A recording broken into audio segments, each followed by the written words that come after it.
जयपुर से खबर है, जहां जयपुर में झालाना स्थित पासपोर्ट कार्यालय को बम से उड़ाने की धमकी मिली है और धमकी मिलने से शहर में सतर्कता बढ़ा दी गई है। प्रदेश के विभिन्न शहरों में मेल के जरिए कार्यालय में बम होने की सूचना दी गई। जयपुर में यह मेल 11:58 पर गांधीनगर थाने को प्राप्त हुई और मौके पर गांधीनगर थाना, डॉग स्क्वाड और बम निरोधक दस्ते सहित अन्य एजेंसियों ने विस्तृत सर्च शुरू कर दिया, लेकिन कोई संदिग्ध वस्तु नहीं मिली है। जांच के दौरान गांधीनगर थाना के एसआई रामनिवास जाप्ता भी मौजूद रहे। पुलिस अब मेल भेजने वाले के आईपी एड्रेस की जांच के साथ साइबर सेल के साथ जांच जो है वो शुरू कर दी है। तो जयपुर से खबर है, जहां एक बार फिर बम की धमकी मिलने का सिलसिला शुरू हुआ है। डाकघर को और पासपोर्ट कार्यालय को बम से उड़ाने की धमकी मिली है। तो धमकी मिलते ही परिसर को खाली करवाया गया है और सर्च शुरू कर दिया गया, लेकिन इस बार भी कोई संदिग्ध वस्तु यहां पर नहीं मिली है और इसी के साथ पुलिस ने इस पूरे मामले की जांच शुरू कर दी है। प्रदेश के विभिन्न शहरों में मेल के जरिए धमकी दी गई है। तो गांधीनगर थाने में मेल की जानकारी मिली, पासपोर्ट कार्यालय को बम से उड़ाने की धमकी दी गई है। और ज्यादा जानकारी के लिए सहयोगी राकेश मेरे साथ जुड़ चुके हैं। राकेश, लगातार धमकियां मिल रही है, कभी हाईकोर्ट को उड़ाने की, कभी किसको, और आज एक बार फिर से राजधानी जयपुर में पासपोर्ट कार्यालय को बम से उड़ाने की धमकी मिली है। क्या कुछ जानकारी? देखिए, लगातार प्रदेश के विभिन्न शहरों में इस तरह की मेल भेजकर धमकी दी गई थी। मौके पर डॉग स्क्वाड, बम निरोधक दस्ता और स्थानीय पुलिस ने सर्च किया। ऐसी किसी भी संदिग्ध वस्तु की जानकारी नहीं मिली, क्योंकि एहतियात के तौर पर जाब्ता भी तैनात किया गया है कई जगह। जयपुर की हम बात करें तो झालाना स्थित पासपोर्ट कार्यालय में भी धमकी दी गई थी। 11:58 पे गांधीनगर थाना पुलिस को इसके बारे में सूचना दी गई थी। सूचना के बाद मौके पर जो एजेंसी है वो पहुंची और तमाम जो ऑफिस के कमरे थे उनको सर्च किया, क्योंकि वहां पे कोई भी इस तरह की जो संदिग्ध वस्तु नहीं मिली। मेल भेजने वाले जो शख्स है उसके आईपी एड्रेस के छानबीन करके उसकी तलाश में साइबर सेल की टीम जुटी हुई है। बहरहाल पूरे मामले को लेकर जयपुर पुलिस कमिश्नर सचिन मित्तल भी संजीदा है और जो मेल भेजने वाला व्यक्ति है उसको जल्द से जल्द पकड़ने की जो कवायद है वो इनके द्वारा की जा रही है। आने वाले समय में जो इस तरह का जो माहौल खराब करते हैं उनके खिलाफ प्रभावी रूप से कार्रवाई करने का जयपुर पुलिस ने संकल्प ले रखा है। जी बहुत बहुत शुक्रिया राकेश इस तमाम जानकारी के लिए। और अब खबर बीकानेर से है, जहां बीकानेर से बड़ी खबर सामने आई। मुख्य डाकघर को बम से उड़ाने की धमकी मिली है। ईमेल के जरिए धमकी से यहां पर ये मेल भेजा गया और धमकी मिलने से मौके पर हड़कंप मच गया। संवेदनशील दफ्तरों को निशाना बनाने की बात लिखी गई है ईमेल में। सूचना मिलते ही मुख्य डाकघर परिसर को खाली करवाया गया है। डाकघर मुख्य अधिकारी आरपी मीणा ने पुलिस प्रशासन को सूचना दी। कुछ दिन पहले भी इसी तरह की धमकी मिल चुकी है और आज एक बार फिर से बीकानेर में धमकी भरा मेल आया है। संवेदनशील दफ्तरों को धमकी भरा मेल आया है। सूचना मिलते ही मुख्य डाकघर को यहां पर खाली करा दिया गया है। तो जयपुर के बाद बीकानेर के डाकघर को बम से उड़ाने की धमकी मिली है। ईमेल के जरिए भेजी गई धमकी से मौके पर अफरा तफरी मच गई। संवेदनशील दफ्तरों को निशाना बनाने की बात इस ईमेल में लिखी गई है। तो सूचना मिलते ही पुलिस मौके पर पहुंची, सर्च शुरू कर दिया गया है। देखिए, लगातार धमकी भरे जो मेल है वो मिलते जा रहे हैं, कभी हाईकोर्ट, कभी पासपोर्ट कार्यालय और अब बीकानेर के मुख्य डाकघर को बम से उड़ाने की धमकी मिली है। धमकी मिलने से मौके पर हड़कंप मच गया। पुलिस को सूचना दी गई, पुलिस मौके पर पहुंची है और सर्च अभियान यहां पर शुरू कर दिया गया है। और अब खबर बिजोलिया से है, जहां बिजोलिया में पत्रकार पर जानलेवा हमला हुआ है। घर के बाहर बदमाशों ने लाठी सरियों से पत्रकार पर हमला किया है। नकदी और 30 ग्राम सोने की चैन लूटकर आरोपी फरार हो गए और पूरी वारदात सीसीटीवी कैमरे में कैद हो गई है। पुलिस अब पूरे मामले की जांच में जुटी हुई है। पत्रकार श्याम विजय पर यह हमला हुआ है। मामले में आरोपियों की तलाश लगातार की जा रही है। पत्रकार का अस्पताल में उपचार जारी है। हम इलाके के किंग है कहकर बदमाशों ने जान से मारने की धमकी भी यहां पर दी है। नगर में बढ़ते अपराध से लोगों में दहशत का माहौल है। पुलिस पर सवाल उठ गए हैं। पिछले 2 महीने में कई वारदातें यहां पर सामने आई है। पुलिस के हाथ अब तक खाली। पत्रकारों में भारी आक्रोश देखा जा रहा है। आरोपियों की जल्द से जल्द गिरफ्तारी की यहां पर मांग की जा रही है। तो बिजोलिया से खबर है, जहां घर के बाहर बदमाशों ने पत्रकार के साथ मारपीट की है, लाठी डंडों से हमला किया है और 30 ग्राम सोने की चैन लूटकर आरोपी मौके से फरार हो गए। और इस घटना का पूरा वीडियो सीसीटीवी कैमरे में कैद हो गया है। पुलिस को सूचना दे दी गई है और पुलिस अब पूरे मामले की जांच में जुट गई है। लेकिन इस घटना के बाद पुलिस के कार्यप्रणाली पर यहां सवाल खड़े हो गए हैं। तो वहीं लोगों ने जल्द से जल्द आरोपियों की गिरफ्तारी की मांग की है।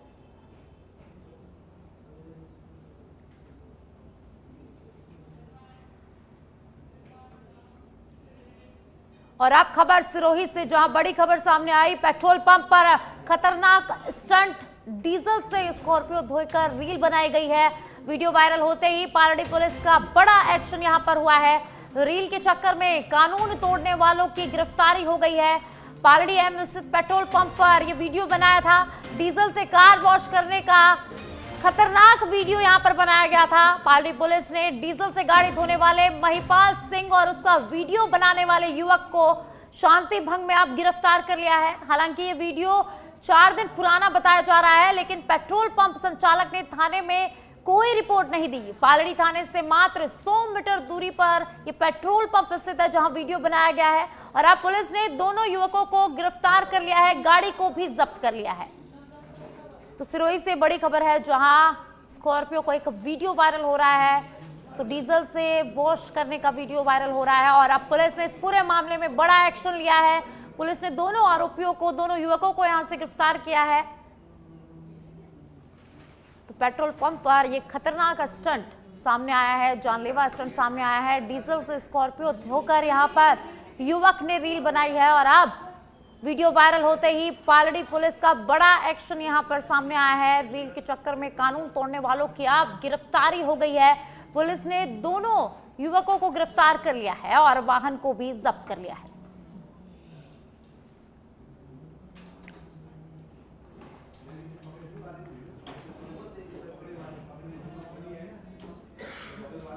और अब खबर दौसा से है, जहां तीसरी महिला जिला कलेक्टर के रूप में डॉक्टर सौम्या झा ने गुरुवार को पदभार संभाला। सुबह करीब 11 बजे सर्किट हाउस पहुंची कलेक्टर झा का एडीएम अरविंद कुमार शर्मा, लालसोट एडीएम मनमोहन मीणा और अन्य अधिकारियों ने जोरदार स्वागत किया।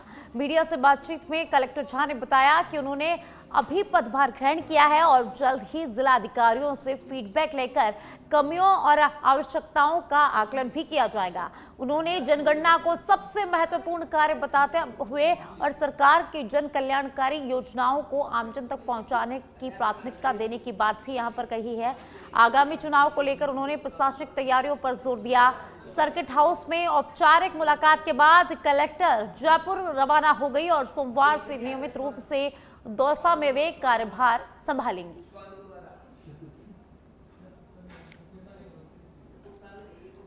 तो दौसा से खबर है, जहां डॉक्टर सौम्या झा जिला कलेक्टर की यहां पर जिम्मेदारी संभालेंगी। सर्किट हाउस में अधिकारियों ने सौम्या झा का जोरदार स्वागत किया। जनगणना और सरकारी योजनाओं को प्राथमिकता देने की बात यहां पर कलेक्टर ने की है। तो चुनाव तैयारियों के लिए प्रशासन यहां पर पूरी तरह मुस्तैद है। तो आने वाले सोमवार से पूरी तरह से जो कार्यभार है वो संभालेंगी जिला कलेक्टर सौम्या झा।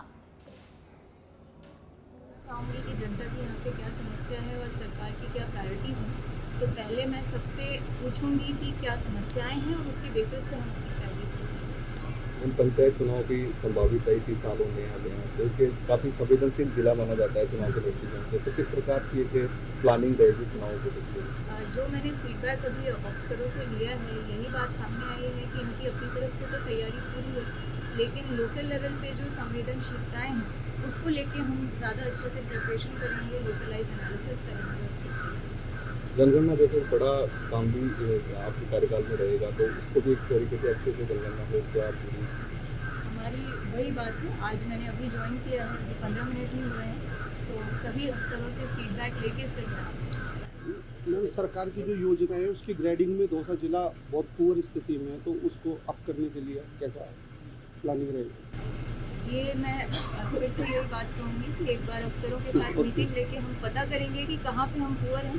वैसे जो मैंने कुछ रिपोर्ट्स देखे हैं उसमें मुझे ज़्यादा पुअर तो नहीं लगे, कुछ स्पेसिफिक स्कीम्स हैं जिसमें कि हमारी थोड़ी सी कमियाँ रही हैं। तो मॉनिटरिंग से जितनी ठीक हो सकती है करेंगे, जहाँ मॉनिटरिंग से ठीक नहीं होती वहाँ पे समझेंगे कि किस। झुंझुनू से खबर है जहां सीएमएचओ ने सीएचसी मुकुंदगढ़ का औचक निरीक्षण कर स्वास्थ्य सेवाओं का जायजा लिया और मरीजों से मिलने के साथ ही दवाओं और जांच सुविधाओं की उपलब्धता सुनिश्चित करने पर यहां उन्होंने जोर दिया। उन्होंने स्टाफ को निर्देश दिए कि मापदंडों के अनुसार समय पर सेवाएं प्रदान की जाएं और साथ ही मलेरिया रोकथाम के लिए मच्छरों के स्रोत नष्ट करने, आमजन को जागरूक करने और एंटी लार्वा गतिविधियां नियमित रूप से तेज करने के निर्देश भी दिए हैं। मौसम में बदलाव को देखते हुए उन्होंने कहा कि समन्वय के साथ प्रभावी कार्रवाई कर मलेरिया नियंत्रण सुनिश्चित करना आवश्यक है।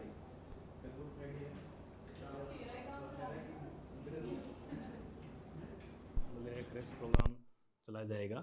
इसके तहत हमारे ज़िले में लगभग 845 टीम हमने तैयार की हैं और वो सभी टीम 14 मई तक लगातार सारी एक्टिविटी करेंगी। इसमें मुख्य रूप से देखा जाए तो मच्छरों के द्वारा बीमारी पैदा होती है, उसके लिए सोर्स रिडक्शन किया जा रहा है ताकि सोर्स कम होंगे तो मच्छर पैदा कम होंगे।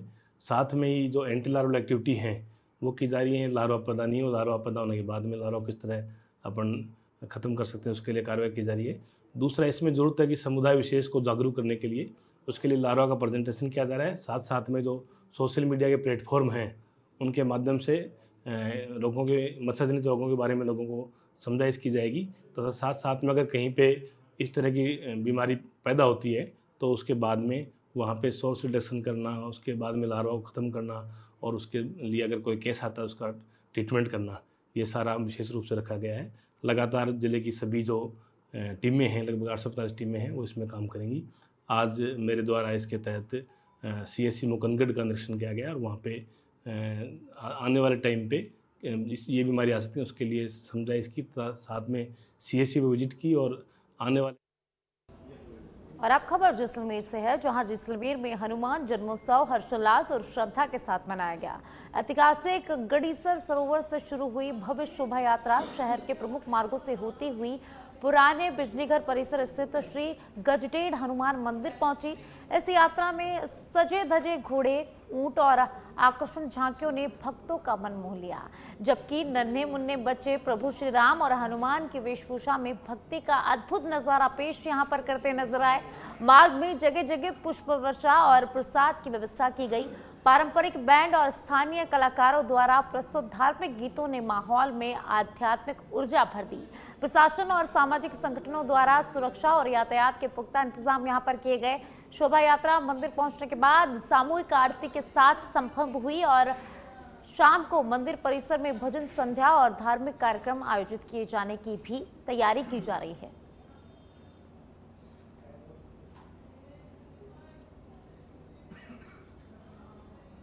और अब खबर जयपुर के दूदू से है जहां दूदू भाटीपुरा स्टेट हाईवे निर्माण की मांग को लेकर ग्रामीणों ने एसडीएम कार्यालय पर सांकेतिक धरना प्रदर्शन किया। करीब 2 घंटे तक चले इस प्रदर्शन में ग्रामीणों ने हाईवे निर्माण के साथ दूदू कस्बे के बाहर से बाईपास निकालने की मांग जोरदार तरीके से उठाई।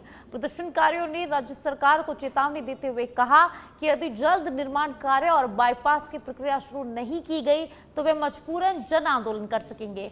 इस दौरान ग्रामीणों ने मुख्यमंत्री और डिप्टी सीएम दिया कुमारी के नाम एसडीएम को ज्ञापन सौंपकर अपनी मांगों से अवगत भी कराया।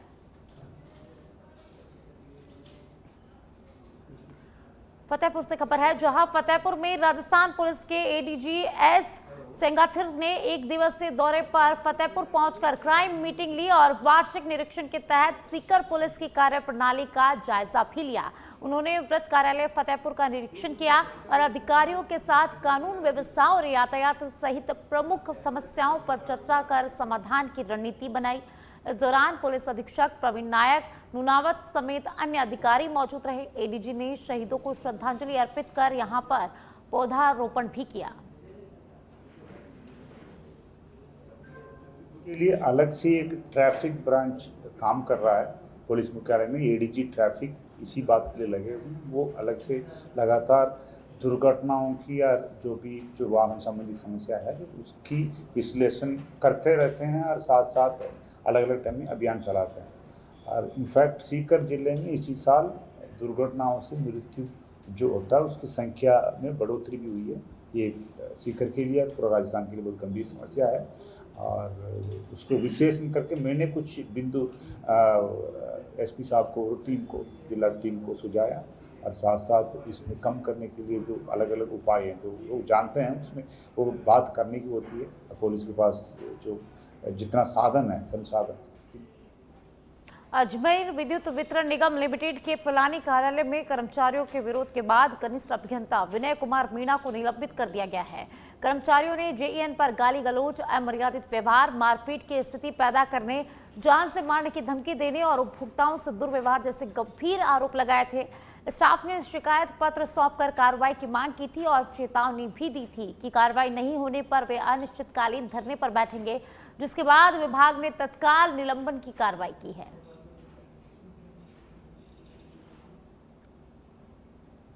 कार्यालय में कार्यरत विनय कुमार जी मीणा, जिनका व्यवहार मतलब ना तो कर्मचारियों के साथ में अच्छा है ना उपभोक्ताओं के साथ में अच्छा है। आए दिन ऑफिस में उपभोक्ता जब भी कोई अपनी शिकायत लेके आता है तो उनके साथ कोई ना कोई अभद्रता पूर्वक व्यवहार करके और लूज टॉक करके और उनके साथ में आए दिन झगड़े होते रहते हैं। आज सहायक कार्यालय में कार्यरत विनय कुमार जी मीणा, जिनका व्यवहार